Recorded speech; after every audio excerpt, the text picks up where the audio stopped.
The whole childhood wonder stage just blew right past you, didn't it?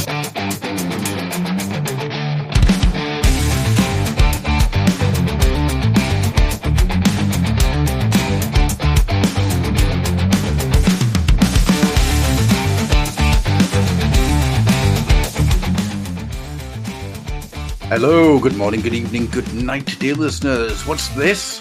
Another episode? So soon after the last one? Alongside the one we've just done? Oh my word. How well we treat you. Well, we'll find out how well we treat you when we come to the end of this. We are going to look now at March 1999 and the birthday issue, the 1-year freebie issue that came with White Dwarf of Warhammer Monthly. On the front we have a lovely cover, lovely Demonofuge cover. As always, I am Adam, and with me today is Andy T. Hello. So, inside this issue we have Red Secret, Kill Confirmed, Hellbrand Grim, plus awesome previews of storming news strips. The aforementioned Ephrael Stern Demonofuge cover is by John Gravato, and annoyingly, it's probably one of the better covers we've had. There's an actual cover. Yep. Good colour choices. Poses. Again, it's again not brilliant though. Warhammer Monthly so far does not have a good track record for brilliant covers. No. That's why I say this is one of the best. Definitely one of the better ones. So, but again, and cover price free. That's right. You could only get this by getting an issue of White Dwarf. Yep. Yeah, the March 1999 issue of White Dwarf came free with it, polybagged, if memory serves me right. So this is them reaching out to the Warhammer community who aren't buying it yet. Yes, I'd love to know what the actual readership was. You know, how many issues were being sold, because it lasts long enough to make you think that they must have had a decent readership, unless it was being a lost leader that they didn't mind losing money on it in order to get people into the hobby. Which seems very not Games Workshop-y, so I doubt that was so. But your first thing is you subscribe. They're looking to get subscriber details. So in the quaint ways, now the internet is a thing. Games Workshop does have a web presence, but if you want to subscribe, you can actually call and give your credit card over the phone or fax an order. Excuse me. Or you can cut out this coupon and send in only if you're in the UK, and you can get some free gifts. What you're allowed, you can get up to 3. Yeah, I genuinely wish I'd sent this in, because these gifts are amazing. The Idol of Gork campaign pack. So the Idol of Gork was a Orcs campaign pack where you got orc huts and little stone statues of Gork and Mork that you could build out of cardboard. Really, really nice. It's one of those things I desperately wish I'd kept. Citadel paints grab bag, at least 6 assorted old style pots, which that's obviously they're just trying to get rid of the backlog of stuff that they've got that they haven't been able to sell yet. Battles for the Underhive for Necromunda, really good book. 4 packs of combat cards. Like, gimme those damn combat cards. A monstrous full colour poster, or 4 back issues of White Dwarf, our choice. Which would you have gone for, Andy? What would have been your 3 free gifts? I was doing 3. It would be the probably the campaign pack, paints, and the Underhive battles. Not interested in the combat cards. Monstrous full colour poster. Nah, you're all right. 4 back issues of White Dwarf, our choice. No. It'll be all the ones that they haven't been able to sell on yet. That's which makes me feel that the combat cards didn't sell well, which is a real shame because I love those things. They're just full of just absolutely brilliant for just looking at and working out a paint scheme from. It's why I've scanned all the ones that I've found because I love them. I love them dearly. So in the US, you get none of these free gifts, but you can get 12 issues for $30. And you can, again, credit card through telephone, or you can fax your order, or you can write to the address. And anywhere else, you can phone and ask. And that's Australia, Canada, France, Germany, Hong Kong, Italy, and Spain. Yeah, you forget that Games Workshop at this point wasn't everywhere. It still hadn't become we have at least one shop in every city in the world. Yeah. Interesting to see. And of course, it's worth pointing out that the 12 issues are £22. £22 for 12 issues. That's £2 an issue. Just think about that. In this modern day. Yep. And in the UK, you can pay for it through these things that we're going to have to explain a couple of things to you, to the younger listeners. So, check. That's a bit of paper that you used to have to cash at the bank, inside an actual bank. Postal order / money order. That, again, very similar. You go into the post office, you would give them your money, they would give you a bit of paper to the value of said money, minus a fee, and then you would send that in the money order is the same. Mm-hmm. MasterCard and Visa, you'll be fine. I'm assuming you kind of know what those are. Yep. Switch. Now that's taking folk back. I was going to say, I do not remember the last time a Switch. We take Switch. Because remember that became Visa debit. Yeah. So that Switch was basically when you were able to start using your debit card like a credit card. Yeah. Because before, what would happen is they weren't actually debit cards; they were called bank cards, and they were used to present alongside if you were giving someone a check. Checks were automatically guaranteed to the value of what your card had on the little hologram bit, and they were only that, and for taking money out of ATMs was the only thing they were used for until Switch. Yeah, it's a different world. Yes. Do you remember having to buy things from eBay and you post somebody a postal order? Yes, I've done postal orders for things on eBay. So yeah, I cannot remember when that stopped. I'm going to assume that it would be when PayPal first hit that they you didn't have to do that as much. But I remember going, oh god, the first one I ever did was a full set of Dinobots, and I had to send £65 in a postal order. And I remember having a puckering arsehole the entire time, thinking that, what if they just don't bother sending it now? They've got the money. Why would they bother sending it? Yeah. So a very different world to operate in. Yeah, massively. Inside this comic, we've got Red Secrets, Cal Jericho, Kill Confirmed, Darkblade, and Hellbrunt Grim. Of course, we also have the two little guys doing their usual stuff, but we also have a Win Cal Jericho. Some Cal miniature is completely sold out, but we saved just one for a lucky Warhammer Monthly reader. What's more, you can script a panel to be published in this actual comic. See inside this birthday special for details. And so you then get, I say, we rag about the contents page, so we'll go on. It's reasonable enough. It's good that they're doing a freebie, and your miniature sold out. It's like, you cast new ones then. Yeah. These are metal. It's not that hard to do. Yeah. So it's a lot harder now to do it with plastic than it was with metal. Yeah. So they now talk about, let's say, you get a little bit of a puff piece about what it is. What is Warhammer Monthly?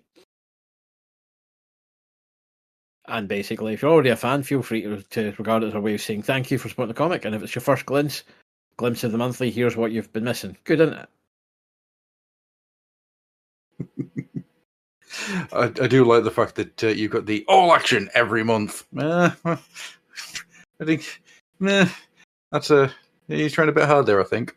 We also get to see the creators, Dan Abnett, Kev Walker, Pat Mills, Debbie Gallagher, and Wayne Reynolds are there, Gordon Rennie and Colin McNeil. It's quite nice to sort of get some some of the names in there. It's not just here's the strips; it's like here's the creators as well. That's quite nice. So we kick off with Blood Quest Red Secrets, which is Gordon Rennie on script and Colin McNeil on art and Fiona Stevenson on letters. And this is the backstory to Cloten, the Blood Angel who accompanies Blood Angel's Captain Leonatus on his quest. And this is the origins of his succumbing to the Red Thirst. Yep. So basically, at some point in the long distant future, and long distant future past, he was kidnapped and held by Fabius Bile of all people. Yeah. Which I was taken aback by that. It's Fabius Bile. Good old fabulous Bill himself turning up in a comic. The first time that because this predates issue 15, this is the first time that we've actually had a named character turn up in the comic. Well, no, because we had Mephiston in the first episode. That's true, actually, yes. Okay, I take that back. Fabius Bile's better than Mephiston. Agreed. Yeah, so we get a little flashback of what happened with that. He was kept in a cell. The red thirst grew. He then broke out, and murdered his way through all of the Fabius Bile's cultists until the Blood Angels arrive, discover him. Welcome, my brothers. I'm waiting. Come, my brothers, join me in my feast. And we, it quite quick. Mephiston turns up at the very end there. It's a quite quick little story. It doesn't really add very much to the ongoing tale of Blood Quest, but I quite liked it. Yes, it serviceable tells you obviously Cloten was tortured. So, and again, given that we've had Chaos are behind the shenanigans of Blood Quest and the orc that stole the blade in Carmine, are we going to put money on Fabius Bile appearing later on in the series? I hope so, because I love Fabius Bile. Put some money on now. It's also your first look at what Blood Quest Book 2 is going to look like, because this is what Colin McNeil's art will be for Book 2. Yeah. Which you saw in the Pax Imperialis story in the not last episode, but the episode before that we talked about for episode 14, which is a lot more grey washes rather than this sort of just black and white ink that he'd done for the first book. Yeah. It looks gorgeous, doesn't it? Really does. Colin McNeil's an artist whose work I've loved since I first saw it in 2000 AD, decades ago. Mm-hmm. Yeah. He does well. He does really well. And I love the sheer... So one of the things that I always kind of found difficult with Blood Quest to begin with, not so much in later installments, but at the beginning, was just that there didn't seem to be much sense of movement to things. This has really got it. There's a sequence here where Cloten is just ripping the heads off people. He's just squeezing people's brains until they explode. And you can see the effort and the momentum and the movement happening in it. And it's, I love that. I like that a lot. But yeah, all that happened. As I say, Cloten is just, as we said, kidnapped and tortured. As he gets left, he succumbs to the red thirst. Mm-hmm. Was it? He's the only one left alive, Lord Dante. With his hands and his teeth, he had killed them all. The madness has abated, but it will return again to consume him. A brave battle brother. He deserves better. I have received a request from him. He asks to be allowed to die with honor and a noble wish. No company commander would accept one afflicted with a red thirst into his unit. Agreed. Nevertheless, it deserves some consideration. We have other business to attend. We will talk further of Cloten's request after we have sat in judgment at the trial of Brother Captain Leonard. It's a nice little way to tie back into Blood Quest. And then you get to see some previews of Book 2.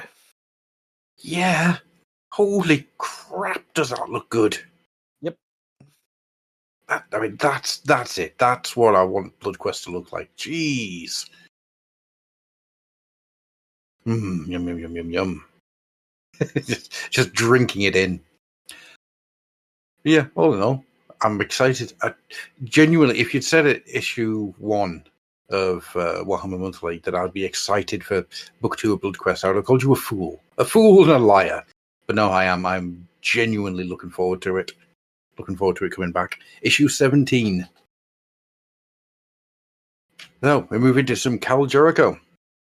So, as we've reviewed that, we're not really going to talk about the stories before.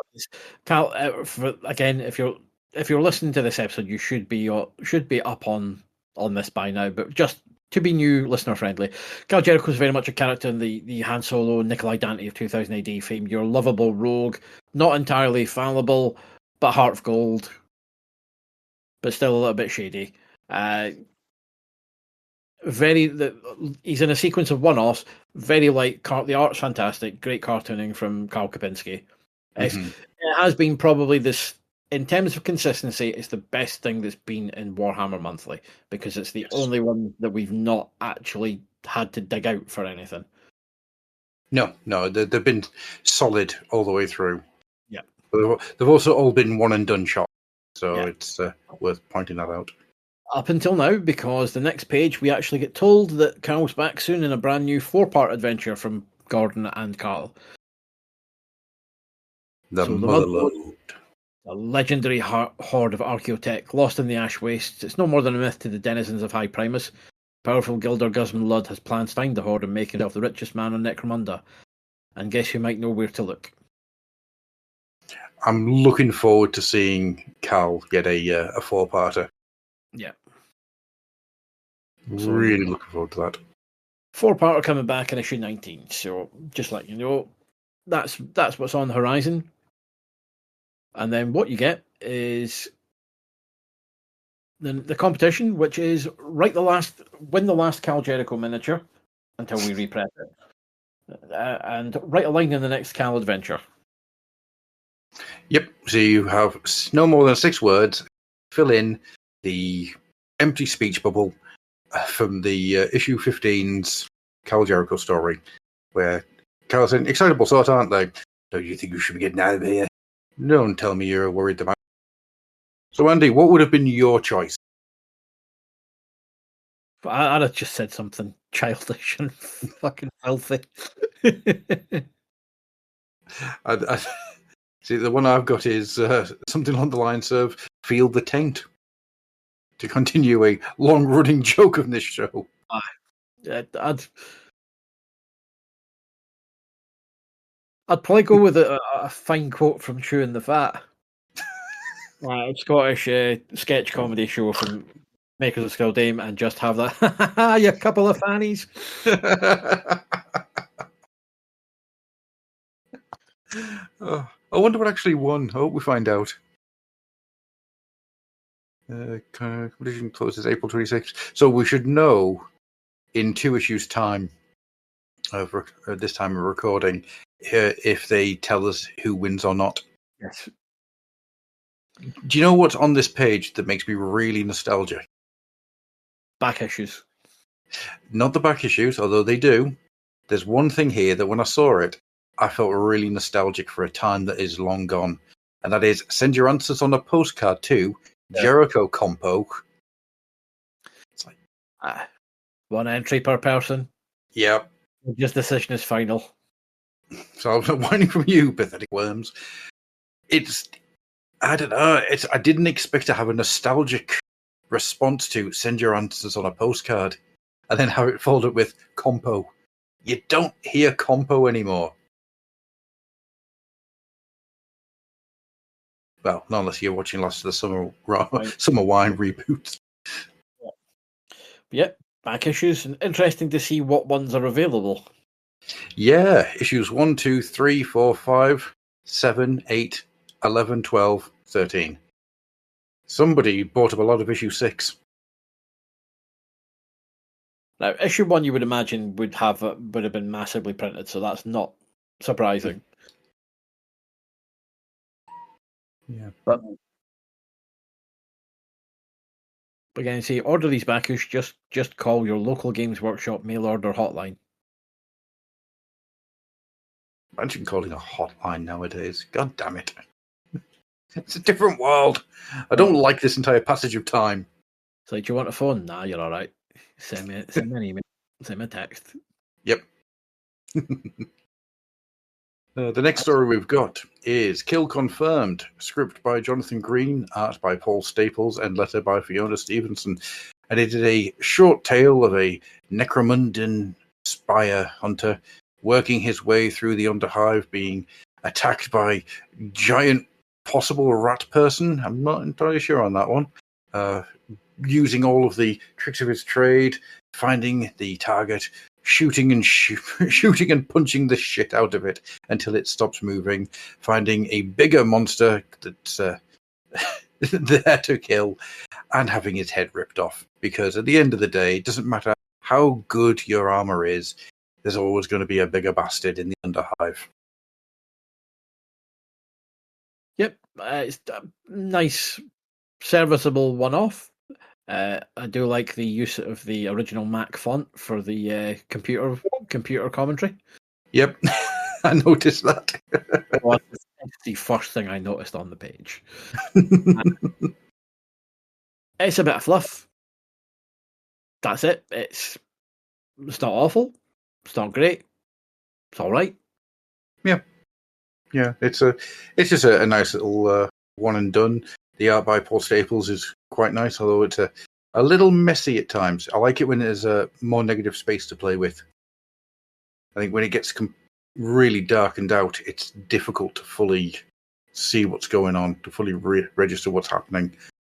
But the design of the armor is like that's just stepped right off the miniatures table. It's really good. The design of the art it's also just very like, what if Iron Man was thick? Yeah. And thick, I mean THICC. Yeah.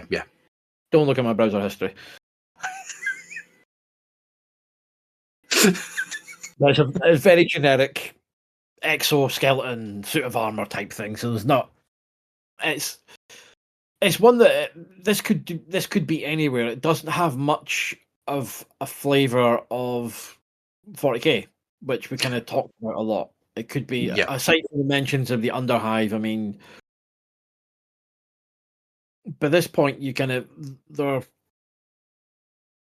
it's like, if it'd been me, I'd maybe have done like one of the actual mutants from like the mutant gang from Necromunda. Maybe, the big heavy. Yeah. The guy that didn't look a million miles like away from Toxic Crusaders. Yes, kids, you'll remember the one. But I'd have had something maybe more in keeping, because it's just there's not a lot of the 40k or / Necromunda trimmings to this. No. It's I mean the big guy that kills him at the end is basically he's just a killer croc. That's what he is. He's just a killer croc. It's. I do like it because I like anything that involves a spire getting his head torn off. That just makes me happy. I remember playing against them in First Ed Necromunda, and they were bastards. So anything that involves one of them getting hurt makes me very, very, very happy. And moving on, we have the coming soon. So we're told the 3 one-offs that are coming to us. So the first one, do you want some alone time, Adam? I might do. Better the War Boss. This Orky comic strip is a first for GW artist Wayne England. Wayne England, who paints many of our splendid covers for our games and supplements, has been dying to turn his hand to comics. Better the War Boss is a truly manic story of what happens to a warband when another Orky has to take over. Needless to say, in true Orky fashion, some very savage and underhand double-dealing takes place. Script by Jim Alexander, art by Wayne England. Get that into my goddamn veins now. I even have completely and utterly, because I'm so excited for a Wayne England comic, I've ignored the fact that there are sneak previews of 3 Griot stories. Yeah. They're also cropping one off. Yes. Yeah. Take a look. Oh. No. Took a look. Take a look at these Sneok previews of 3 Griot stories. Fucking hell. They're also absolutely. I didn't even see the absolutely. Jesus Christ. Fuck. What the shit? So the full sentence reads, we've got some absolutely crocking one-off comic strips lined up for you. Take a look at these Sneok previews of 3 Griot stories. No, it's Toko look. Toko look at these Sneok previews of 3 Griot stories. The fuck we do. How do you mess it that badly? Just if that was a prank, fair enough. But fuck you. That sort of self-indulgent shit needs to get knocked on the head. But fuck, I mean, we've ragged about some of the bullshit that's been snuck through and half-assedness that's happened in terms of the contents page over the episodes. But fuck me. It is atrocious. It's absolutely atrocious. Yeah, and so let's. I'm at least it could have been worse. I was like, just fucking idiots. Anyway, move on. We've also then got Gift of the Gods. So this is a superb strip brought to you from the brushes of Simon Davis of Missionary Man and Thistlebone fame. He's done some covers for this for Warhammer already. Brilliant artist. This is him just about to hit his peak. So he's still great, but this is before like there's a leveling up for Simon Davis, and he becomes just exceptional. Yeah, it's a grim tale by Gordon Rennie. So a band of Norse pirates soon find themselves in dire trouble on the high seas after they are cursed by a Tillian merchant for stealing his gold. I'm in. Yep. Yeah, Simon Davis and Gordon Rennie working together. Yep, I'm absolutely in for that. Yep. And finally, on Missionary Man for 2000 AD. So, what we have? Well, we can only judge it on its merits. Now, Flesh and Blood is set in the land of Britonia, and an army of knights and their entourage valiantly defend a bridge from the tide of Skaven. The battle is close fought, but falls in the Skaven's favour, and they unleash a most hideous creation. Towering above the proud knights, this monstrosity has suffered from the mutating effects of Warpstone, but is this creature's origins more human than anyone could dare expect. Thanks for giving away the full story. Yeah, well, yes, there's like... script by Kevin Gunstone, no idea who you are. Art by Mike Perkins, who did the very good art with the Knight in the Church before he went out to die at the hands of Chaos. Yes, which was really good. So it'll be interesting to see what he does with Skaven. Yes, I'm always excited for that. Well, it's the fact that this book has been so relatively orc light. Although the orcs were a presence in Blood Quest, really the focus of it, and kind of they've been mentioned a little bit here and there. But it's like, to me, orcs are kind of essential to Warhammer and 40k. And yeah, I think because I came in second ed, so your box set was Space Marines and orcs. Yes. And before that, you had Wag the Orcs and Freebooters, two like massive companion pieces to Rogue Trader. So it feels very much like they're not getting shift, whereas kind of in and around things, Skaven have proven to be kind of your go-tos for creatures. Again, it's nice that they are kind of unique to, well, not that Ratmen are unique to them, but yeah, the Skaven as a concept are very Warhammer. Yeah. The only way it'd be better if there was a story where some Fimir fight Azot. It's like, yeah, okay, I'm happy. But my beloved Ratmen, they're always going to make. I'm always going to give some points to the Skaven being there because I love my beloved Ratmen. So from previews to one-off to coming soon for an ongoing series, which is The Redeemer from Pat Gallagher with art by Wayne Reynolds, and it's a mad redemptionist with a kind of more suit of armour than anything else, and also a big dirty chainsaw with what looks like a flamethrower at the bottom. Yep, that's exactly what it is. I have good memories of Redeemer, and I'm really looking forward to getting back to it. And then you get sort of a couple of some excerpts from the panel with kind of testimony from in Gothic script. So, to the glory and praise of the Emperor and of the Imperial Court and of the noble House of Cawdor, I, Deacon Malachev, wish to preserve the memory of what came to pass in Necromunda through the deeds of my beloved master, the blessed Redeemer Clovis of glorious memory. Hear now the great story of how the Redeemer, for it was he who led a great crusade against all deviants, mutants, and those tainted by the influence most foul, to purge this planet of all heretics and that which is deemed unholy. None were as unswerving in their given duties or as true to the great cause as the Redeemer, of whom it was truly said, Prince slow to punish, prompt to reward, he suffered when he was obliged to be harb? It's hard. It's meant to be hard. Yeah. Very bad script. Heed this great tale and believe, for at the stake is your own redemption. Now, this was written by Pat Mills. So you can already tell where a lot of the dialogue and feel of Redeemer is going to be coming from. Oh yes, shall we cough and say Thomas the Torquemada? And very much so. Very much so. Even the one little panel that they show here, remember, if it doesn't hurt, it doesn't count. That has absolutely walked its way out of Nemesis the Warlock. Oh yeah, it's very be pure, be vigilant, behave. Yeah. And I remember Redeemer had a very strong Nemesis the Warlock feel to it. Not so much the weirder stuff that happened much later, but yeah, very much the early Nemesis the Warlock.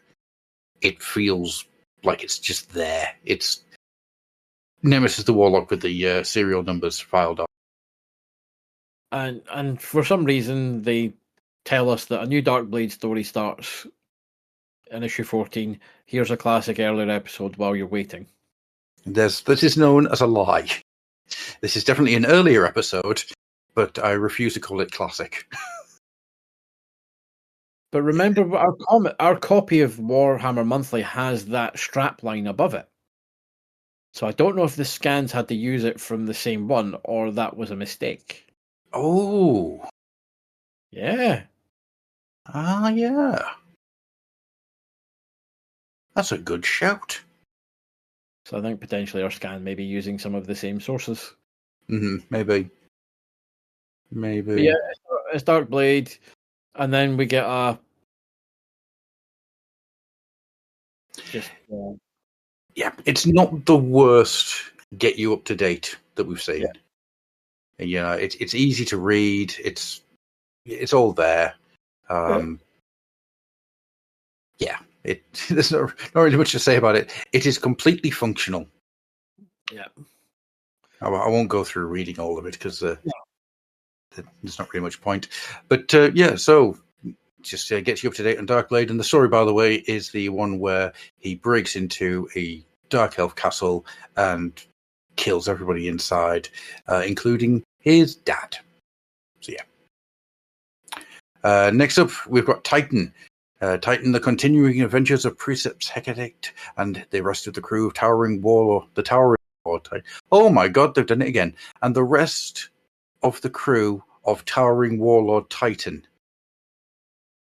You missed a "the" out there. Imperious Dictato began way back in Warhammer Monthly issue 2, whilst accompanying the massive war machine on a routine sortie. Hecate was startled to have been thrust into the commander's chair by the sudden death of the previous Princeps, who continues to haunt the inner circuits of the almost living Titan circuitry. An awesome, all-new Tyrannid Cran Titan story from Dan Abnett, Anthony Williams, and Andy Lanning starts in Warhammer Monthly issue 20. Which is it's a nice little catch up. It's easy to read. I'm always happy to see the Titan art again. I like the fact that we get to see some spaceships. Yeah. Come on, give me some spaceships in the Titan style. I'm in. And we'll also get to see some Tyranids. Yeah, how good do they look? So gooey. So looking forward to Titan coming back. There's not really much fun getting into reading all the little bit with it. It's just a really nice little catch you up. Tells you the crew, Hecate, Marathi, Voss, Nalan, and Dawn. They do, tells you what their jobs are. Yeah, it's all quite solid, which is then followed up by the Tales of Hellbrunt Grimm, a character who I remember ends up being in Warhammer Monthly a lot. And that not in the near future, though. I think it's a while before Hellbrunt Grimm really starts getting issues. Yeah, well, as it stands, they've given us a preview of Titan, which is 6 months away. That's true, actually. Yeah, hi. This came out alongside issue 14. So, yeah. Jesus, I didn't register that. That's mental. You want loads of stuff in advance, but yeah, so you've got, let's say, a script by Mitchell Scanlon, who wrote Descent of Angels, if memory serves me, from the Horus Heresy books, and probably other stuff. That's the only bit I remember. And the aforementioned Mike Perkins, so we know the art will be very good. Yeah, it is really nice art. But yeah, it's a couple of the old-fashioned storytelling way of a couple of storytellers around a campfire telling a tale of Hellbrunt Grimm. He is a tall man, a grim-faced cold killer for whom others' deaths are just so much sport. I saw him kill 4 men in a market town to the north. As to why they fought, I could not say, but he slew them with no more thought than you or I might crush a fly. Though they had the advantage of numbers, they used it with cunning. Still, they were doomed the moment they draw their swords against him. And he's the tale of what he did when hiding behind a water trough. The next person tells another story. I, for one, believe you, my friend. It is widely agreed that Grimm is amongst the most feared of all the mercenaries to have served the Border Princes, which makes me happy. I always feel that the Border Princes is a place that people need to write more stories about. They say he was taken as a slave by orcs when he was no more than a child. Most would have been hard-pressed to last a week, but something dark and fierce burnt within him even then, and he thrived. He came to the attention of the local who, recognizing the boy's potential, bonded him with a mark of ownership. 1, that's Conan. 2, that's not how orcs work. But fair enough. And then the next person comes along and says, "Oh, I killed him." I say it for a fact. Grimm himself confessed it before I cut his throat. You killed Hellbrunt Grimm? Of course. He was as good as they say, but I'm the better. He tried all his tricks and ended up on his knees, begging like a woman for his life. Ain't that so, ain't I? He squealed like a little girlie. And of course, the other person in the story is Hellbrunt Grimm, who takes off his hood and murders the guy who lied. Yeah, that's pretty much it. He is very much going to be a what's his name? The witch hunter guy that was written by the Conan author. Oh, Solomon Kane. That's the one. He's a hero, anti-hero in the type of Solomon Kane. There's not much to say about the story. It's basically he's feared. People tell tall tales. He takes no shit. Kills the guy. Art's glorious. But yeah, it's not anything we haven't seen before, and it's not something that would make me go, "Oh, I want to see more of this character." No, absolutely not. The art is enough to get me interested. Oh, it's not awful. That thing, it's not. It's just there's nothing in this preview that makes me instantly want to go, "Oh wow, I want to read more about this." But again, it does feel very much that it's like, yeah, oh, some cool mercenary in the Warhammer Fantasy world. Yeah, maybe. Yeah, I seem to remember, and I'm doing my. I'm going to say this once. It's not doing it for me right now. Yeah. No. Being this far after the fact, I remember where Grimm ends up being as a character, for both in the novels and in the comic. And he does. Yeah, the stories that get told, I seem to remember, are good. But this is a way of trying to get your interest. And it's a little bit of nothing. Yeah. It's a fun way of introducing the character. I've got no real qualms with that. It's just the fact that you're absolutely right. Here is a big guy with a big sword. Yeah, So, there's nothing to it. But again, this is, if they've any sense that they're looking to sorry, I've just moved on to the next page. However, yeah, they're appealing. They're trying to get the Warhammer fans interested in comics. So yeah, I can see why they've gone this route. It's like, yeah, just show the cool mercenary character doing cool shit. yeah, absolutely. And that's fine. That's absolutely fine. It's yeah. I will. I'm more interested to see how long it takes between this and the Hellbrant Grimm story beginning, because I am sure it's at least another year out. Might be wrong, but I seem to remember it's a while off. I will find out soon enough. Now, yeah. So I'm going to move on to the next page, because what I'm going to ask you, Adam, is: are you ready to check out the full range of awesome artifacts liberated from the dusty shelves of the Block Library by Games Workshop Publishing? No, but I am interested to check out the full range of awesome artifacts liberated from the dusty shelves of the Block Library by Games Workshop Publishing. Fucking hell. Games work. Jesus Christ. This is the company you work for. Like, who fucking did that? And I hope that got commented on at least either a future letters page in Warhammer Monthly, or in White Dwarf. Because honestly, that is shocking. That is. I mean, I even went back and reread the two guys talking at the beginning. See, did somebody steal all the A's? Yeah. No. Oh my Christ Almighty. So what you have is they're telling you about what Block Library produced. So you've got Warhammer Monthly, the all-auction adventure comic, bringing you two-fisted mayhem from the dark and gothic worlds of Warhammer and Warhammer 40,000. Makes you sound like you're fucking an absolute chuchter. Mate, it gets worse. I'm just trying to read it as it is, so it would be if they just done it consistently on Forno.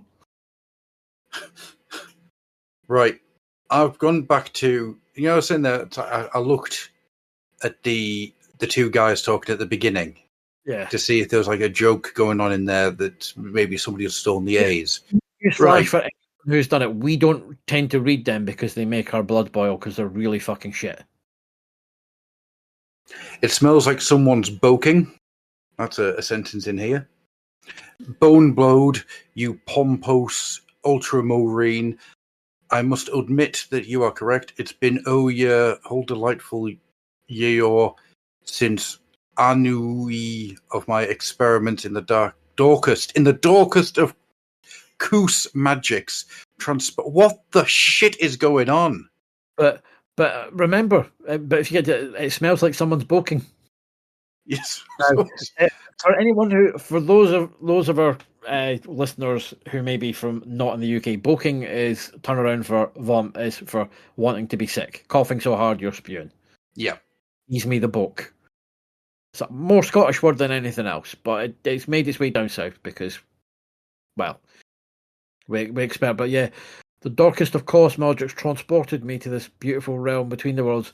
I thought I'd moke a coke to celebrate. But there's A's in other words, so it's not that somebody's going to replace all or anything like that. Following what the shit is going on? In this case, it all turned out rather lovely. Even managed to rustle up an old sacrificial condyle to go top. Though you might want to stay clear of the green icing. Fancy your slice. But then all of his O's and A's are in the right place. Your lost bone blade, I suppose. But it goes wrong on his first paragraph because it smells like someone's boking. Yes. It's the first one. And then everything after that What the shit is going on?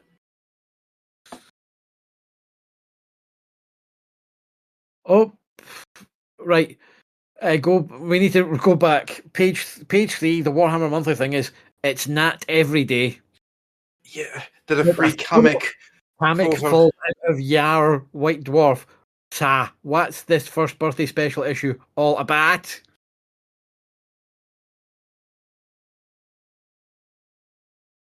What the fuck is going on? This has to be a joke. It cannot be this badly. What? I'm now looking at all the. I'm just now skimming through to go and just check. No, because the Cal one was fine. You know, the right line. Yep. Last page is fine. That's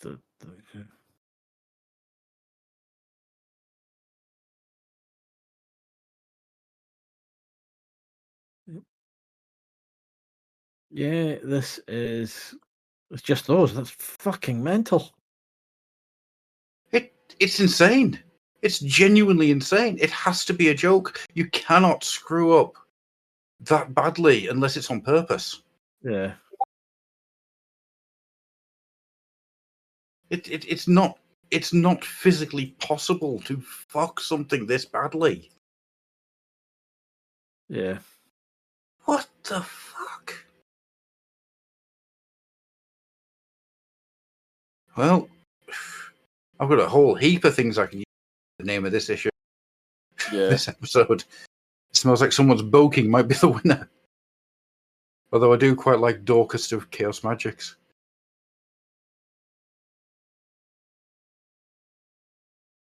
Fuck me.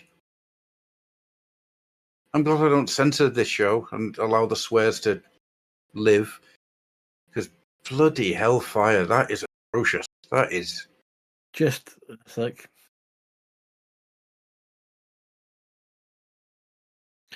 So I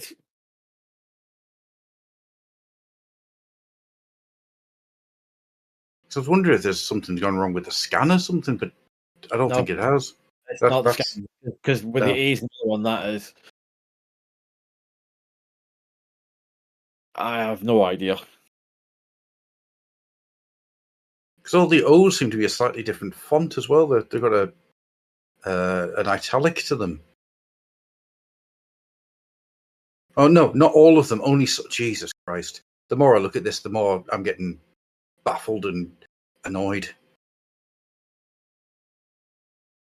Right, anybody out there listening to this, if you have your copy of this, please open it up and have a look inside and see if yours is as screwed as this.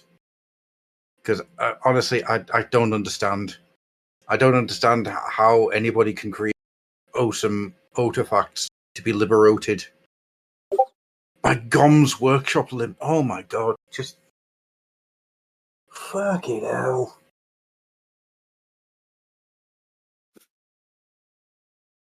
There's a gong war as well in the city compendiums.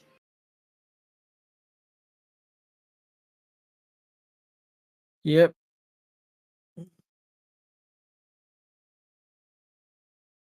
I'm speechless. I have been left absolutely speechless. I don't know what to say. It's just... Oh. Yeah. Excuse me. No, I think it's a perfect noise to make for it.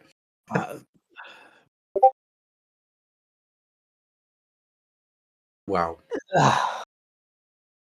Part of me thinks that they've imported the text or copied it from something else, and that's what's happened somehow. But it's like, do you not fucking read? Yeah. How on earth that slipped by anybody? A spelling mistake here and there you can kind of understand, but that's insane. That is genuinely an insane amount of mistakes to even in a free issue. Because this is the shit that's meant to get people to come and see your stuff. People see that and it's going to turn them right off. Doesn't matter how good the strips are. Yeah, if anything, you needed to be giving that a fine tooth comb. That's the one that you give the bells and whistles to. Yeah. Freaking hell. Wowzer. It's not often I'm left completely speechless, but I honestly do not know what to say. Also, there is a little article telling you about Forge World, which, yeah, there's Forge World. It exists. Forge World is happening now. So there we go. Well, it's a brand new, so it's just started. So yeah. I was going to have a little conversation.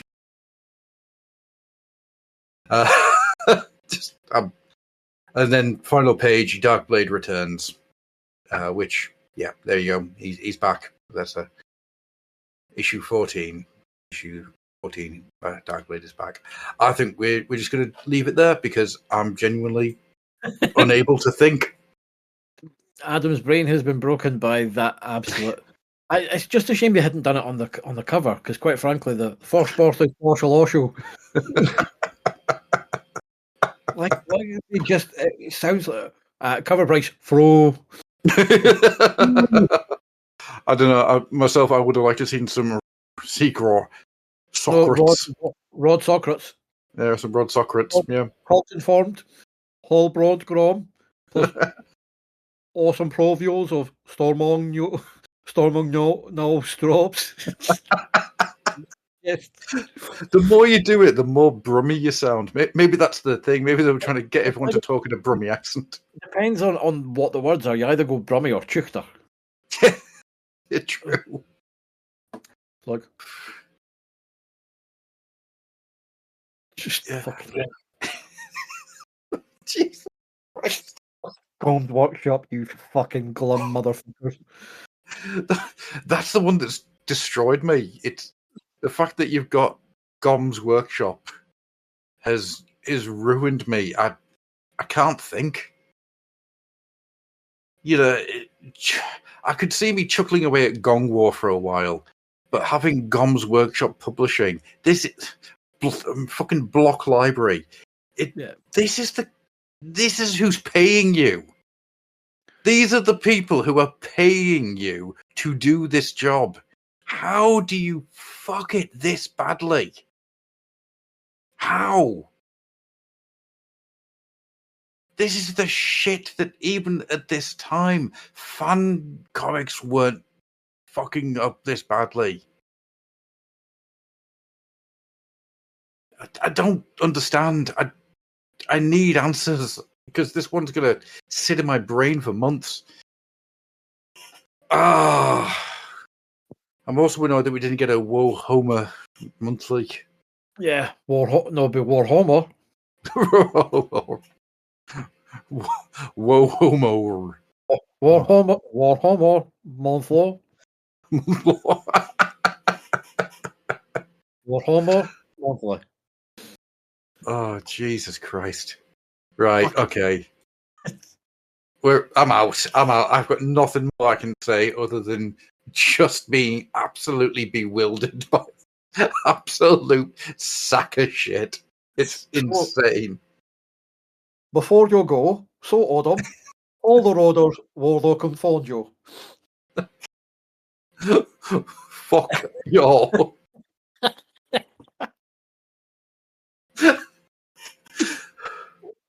Oh, Christ almighty.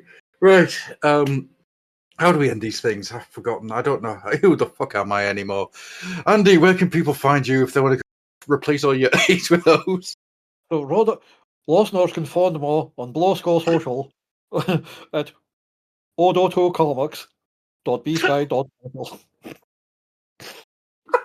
I have other social media, but I only lurk. So you won't find me by going anywhere else.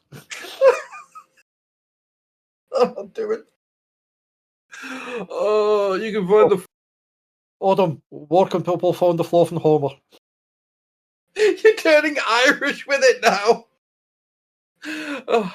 You can find the Fluff and Homer anywhere that isn't Twitter. Just do a search and you'll find us at the Fluff and Hammer. You can find our site at thefluffandhammer.com. I'm not doing that with those because I'm going to do that for a fucking April Fool's. I'm going to just change our name. Oh, Jesus fucking Christ. And yeah, you can find us everywhere. Like, come and join us. Thank you, Andy, for joining me in this absolute nonsense. So, don't you forget to mention the Patreon? Oh, the Patreon. I don't even know if we have it anymore.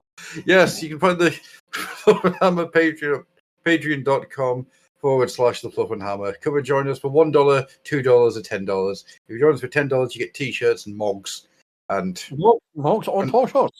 Mugs on toy shorts. And of course, you get stockers. That's a bargain. Everyone loves a gold stalker.